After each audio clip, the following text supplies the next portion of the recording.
Hai, masih bersama saya, Mr. Z, bicara.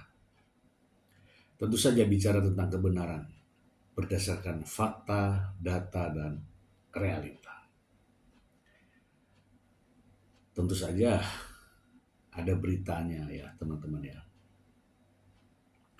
Kemarin ada sebuah berita yang menayangkan terkait dengan unggahan Paula Verhoeven yang berkaitan dengan karakteristik seseorang yang memiliki sifat narsistik. Dan saya merasa bahwa ini penting ya.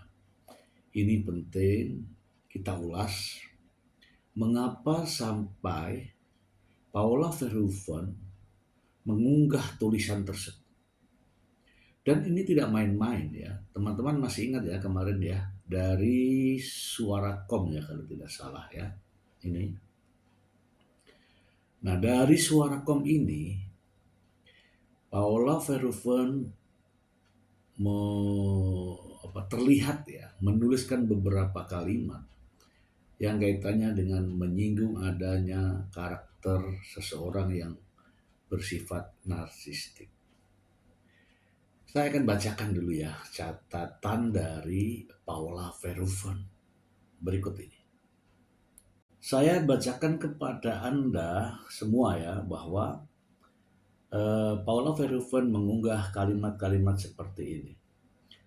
Narsistik atau NPD akan terus memancing dan menciptakan konflik, lalu menghasut orang sekitarnya untuk percaya dan harus percaya bahwa dirinya adalah korban dan korban sesungguhnya adalah pelakunya.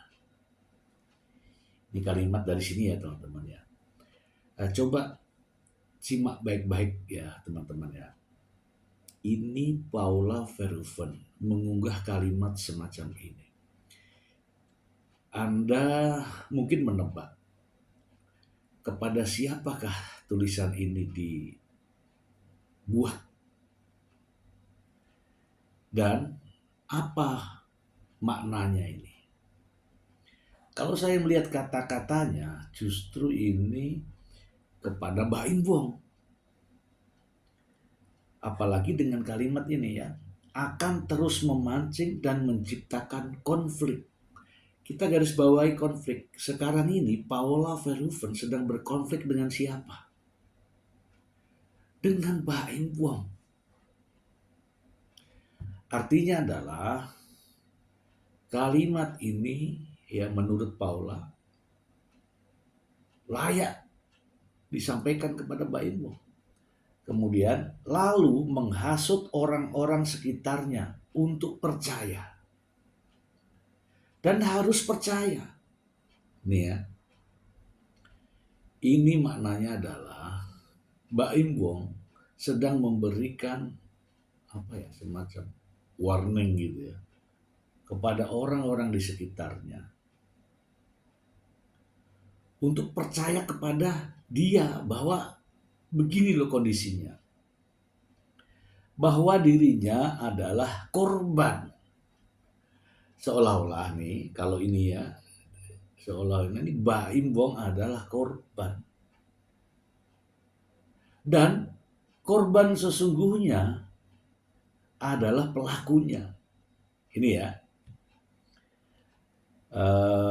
Terjemahannya ya kalau menurut saya, karena saya bukan ahli di bidang psikologi, psikiater bukan. Jadi saya menerjemahkan seperti ini. Menunjuk dirinya sebagai korban, padahal sesungguhnya korban ini adalah pelakunya. Gitu maksudnya. Kemudian di sini ada kalimat berikutnya ya teman-teman ya. Ada narsistik butuh constant attention. Narsistik butuh constant attention.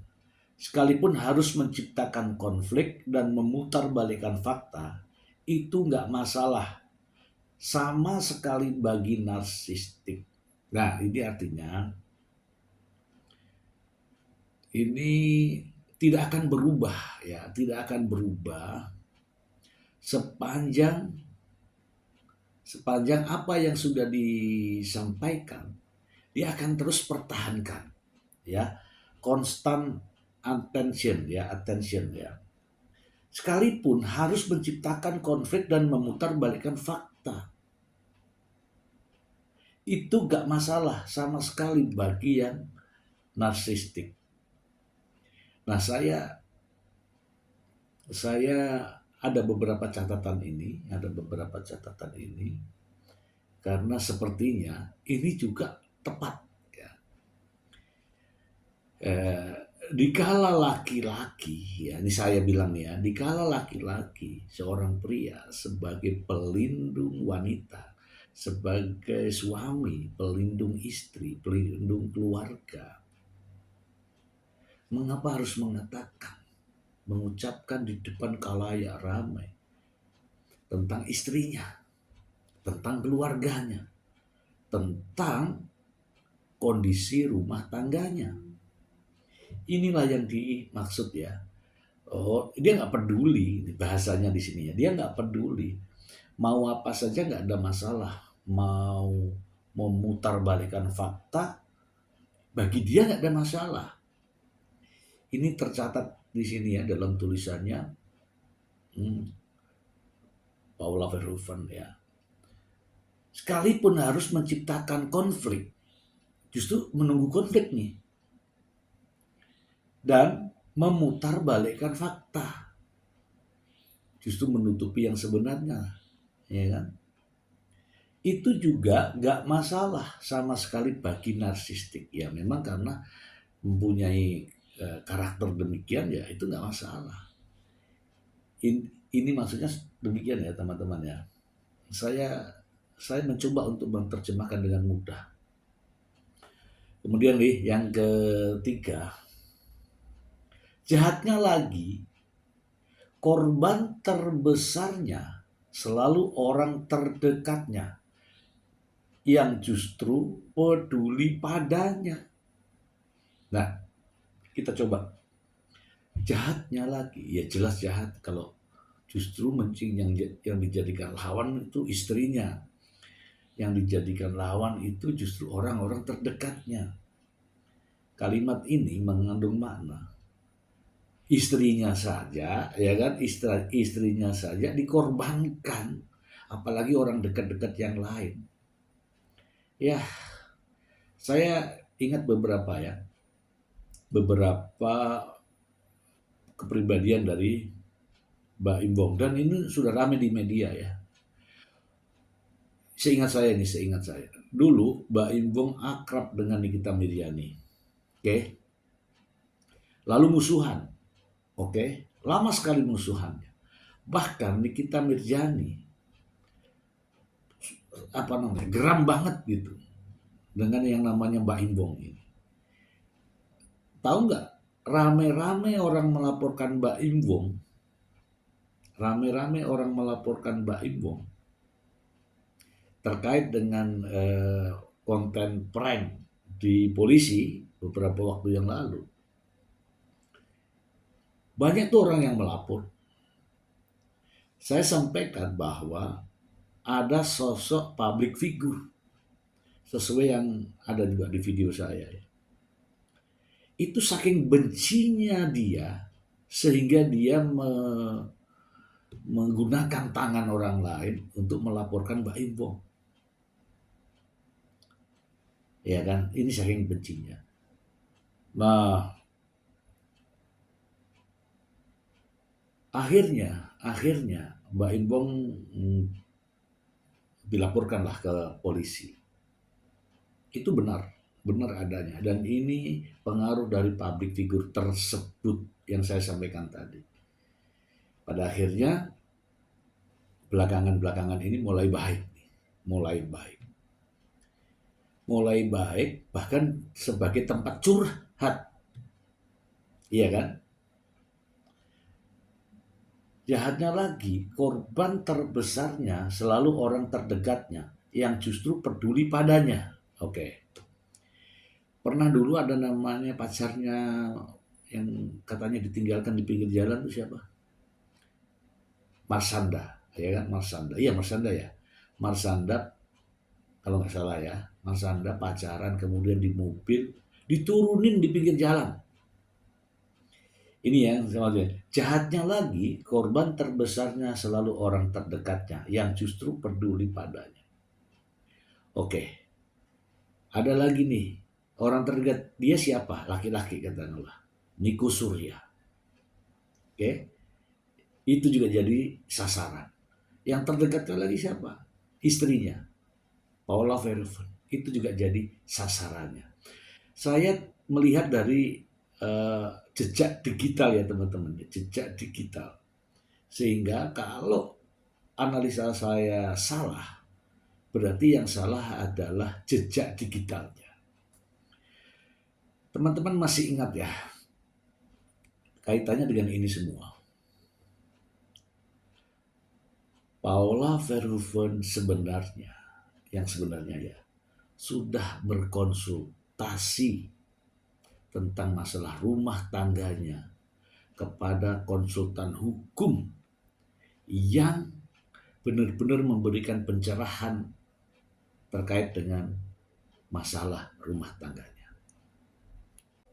Saat itu teman-teman, itu kalau nggak salah ini kan cerita ada jejak digitalnya.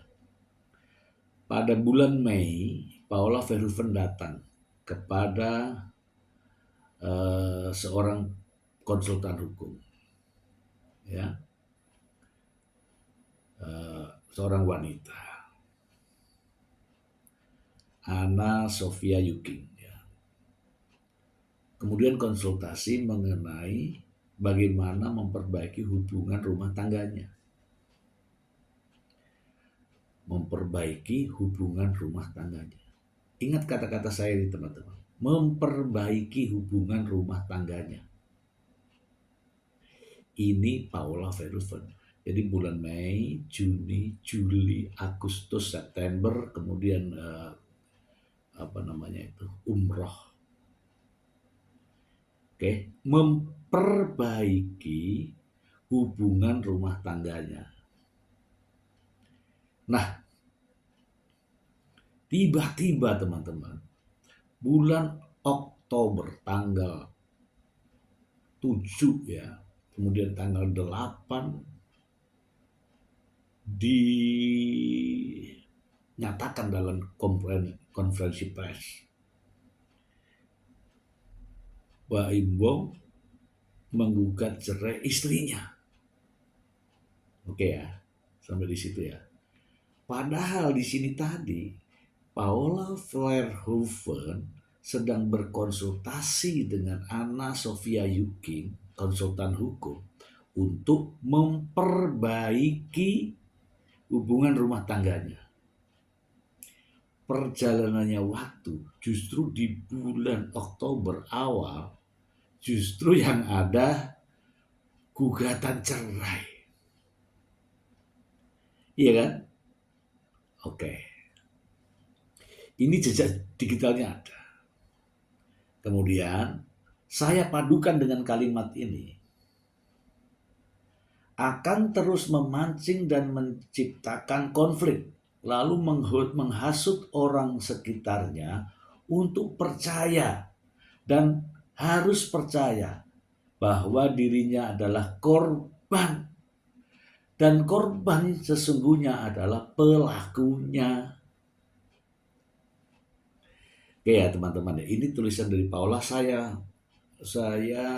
padukan dengan jejak digital. Kemudian yang kedua tadi ini ya, berlanjut pada kalimat bahwa telah terjadi perselingkuhan antara Paula Verhoeven dengan Niko Surya. Ini orang-orang terdekat semua nih. Kemudian bandingkan dengan kalimat Paula Verhoeven yang kedua.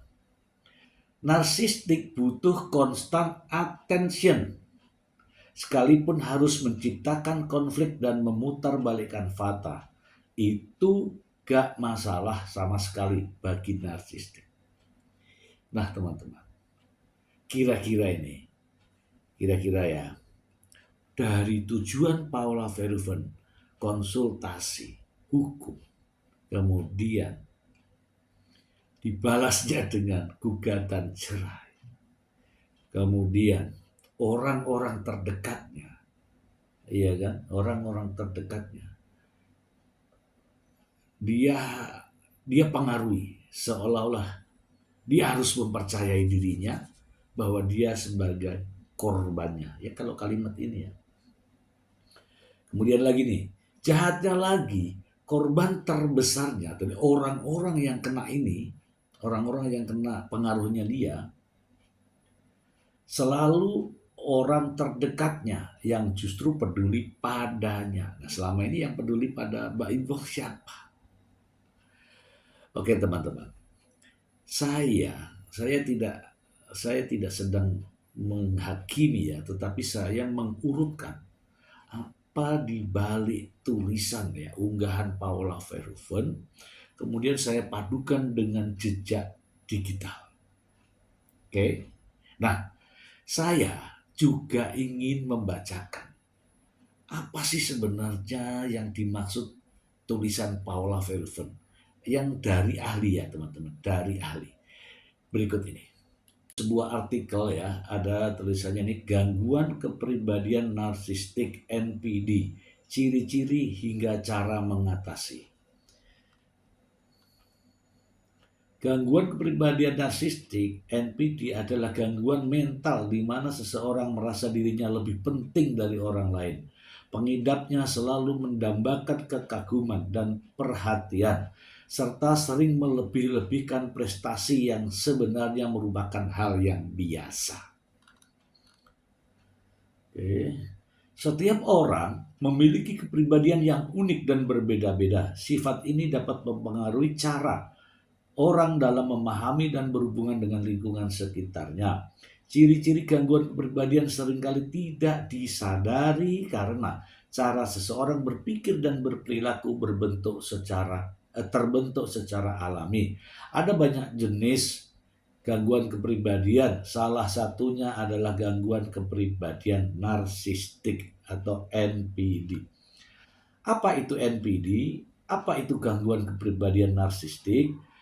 Narcissistic Personality Disorder adalah kondisi kesehatan mental yang mempengaruhi rasa harga diri, identitas, dan cara seseorang memperlakukan diri sendiri serta orang lain.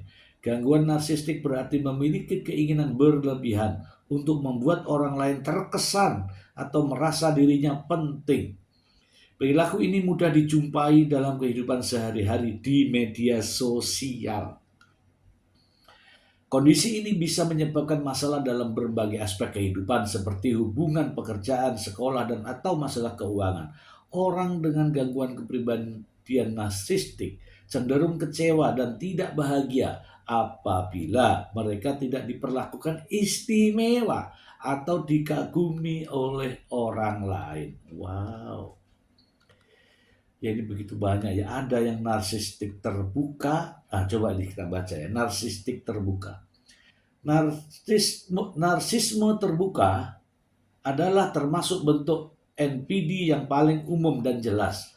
Orang dengan kondisi ini terlalu fokus pada status, kekayaan, dan kekuasaan karena merasa berhak mendapatkan apa yang mereka inginkan. Mereka juga sensitif terhadap kritik dan tidak peduli beberapa kecil kritik tersebut. Contohnya seperti memamerkan prestasi yang terlalu dilebih-lebihkan. Oh, prestasi. Oh, sutradara bilang, ini adalah sutradara film paling ngetop dengan judul Lembuyang.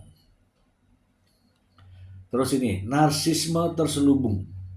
Narsisme terselubung tertutup atau rentan memiliki rasa mementingkan diri sendiri dan mendambakan kekaguman dari orang lain secara berlebihan. Namun, orang dengan kondisi ini memiliki perilaku negatif yang lebih halus dan pasif.